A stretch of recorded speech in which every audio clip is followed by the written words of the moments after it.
আপনাদের ভাইয়া হচ্ছে আমার জন্য পায়েস নিয়ে আসছে। এই যে পায়েস দেখায়, এই যে পায়েস নিয়ে আসছে। খাইলেও সমস্যা, না খাইলেও সমস্যা। রোগীর সেবা করতেছি। আমি পায়েস রান্না করছি, কিন্তু হচ্ছে আমি খাই নাই।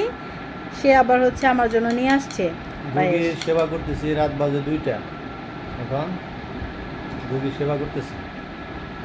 কি আর করা, কিছু তো করার নেই। রোগী সেবা করতেছে, সে আবার হচ্ছে সেবা করবে, আবার হচ্ছে কোটা দিবে, খাওয়াবে, আর বলবে যে তুমি মোটা হয়ে যেতেছো, এত খাও কিসের জন্য।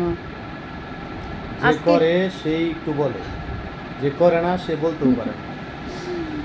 ঠিক আছে, যে যার জন্য করে তারে বলার অধিকার রাখে, এটাই নিয়ম।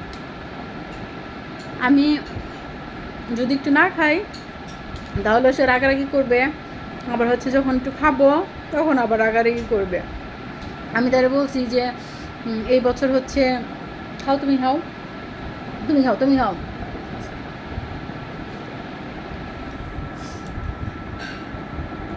আমি তাই বলছিলাম যে এই বছর আমরা কাঁঠাল কিনে খাবো না, বাড়ি থেকে কাঁঠাল নিয়ে আসবা, তারপর হচ্ছে ওই কাঁঠাল খাবো আমরা। তা আজকে এত পরিমাণে রোদ উঠছে, এত রোদ ছিল, আর আমাদের বাড়িতে যাইতে হলে 15 মিনিট আর কি হাঁটার রাস্তা আছে, মানে ওই রাস্তাটা হচ্ছে কাদা কাদা না, প্রচুর পরিমাণে আর কি কাদা থাকে। সে আবার বাইকে গেছে সেহেতু হচ্ছে বাইকে গেলে অনেক কষ্ট হয়, ওই রাস্তাটুকু যাইতে গেলে অনেকটুকু কষ্ট হয় আর কি। সে কষ্ট করে হচ্ছে আমারে ঘুম থেকে উঠায়া খাওয়াই দাওয়াইয়া তারপরে হচ্ছে সব গুছগাছ করে তারপরে সে বাড়িতে গেছে, বাড়িতে যাইয়া আমার জন্য কাঁঠাল নিয়ে আসছে। ওই যে বলছিলাম যে এবার হচ্ছে আমি বাড়ির গাছের কাঁঠাল খাবো, কাঁঠাল কিনা হবে না, এই জন্য সে বাড়ি থেকে কাঁঠাল নিয়ে আসছে আমার জন্য।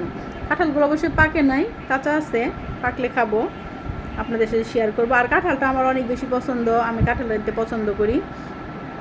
আমার ছেলে কাঁঠালটা পছন্দ করে না, আর আপনাদের ভাইও পছন্দ করে না, শুধু আমার জন্য হচ্ছে সে কাঁঠাল নিয়ে আসছে। এখন বাজে রাত 2টা, পায়েস রান্না করছিলাম। 10টা কাঁঠাল নিয়ে আসছি, 10টা। 10টা কাঁঠাল নিয়ে আসছে আমার জন্য। 10টা তো আর একা খাইতে পারবো না, আশেপাশের মানুষকে আর কি দিব। আর পায়েস রান্না করছিলাম, আমি খাই নাই, সে আবার হচ্ছে ভাবছি একসাথে খাবো, করে আবার সে হচ্ছে বাইরে নিয়ে আসলো, নিয়ে এসে সে খাইতেছে আর আমারে খাওয়াই দিতেছে। খাইলেও দোষ, না খাইলেও দোষ।